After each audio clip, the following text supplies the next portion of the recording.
So this video of this rust bucket up Chevelle got over 1.3 million views. Everybody says it can't be fixed, blah, blah, blah. Well, now it's time to restore it.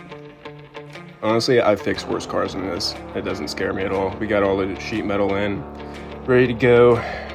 Full floors, quarters, wheelhouses, trunk drops, fenders, hood. So now it's time to slice and dice. Soon she's gonna be looking like that beautiful beast. We're actually gonna paint it green though, that's what the customer wanted.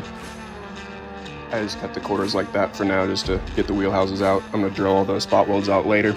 I got the trunk out, all those beautiful parts ready to go. I'm gonna put the trunk in first and the wheelhouses and quarters.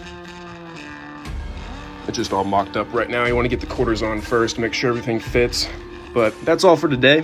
I'm gonna start making progress videos instead of just doing before and afters like I usually do. But stay tuned.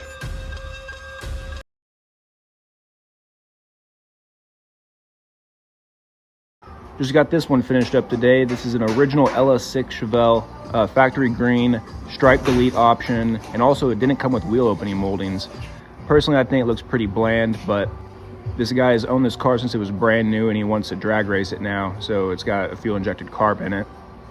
I forget how much horsepower this has, but it's loud.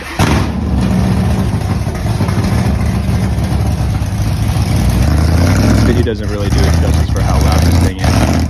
But it's always a good day to see one go back home.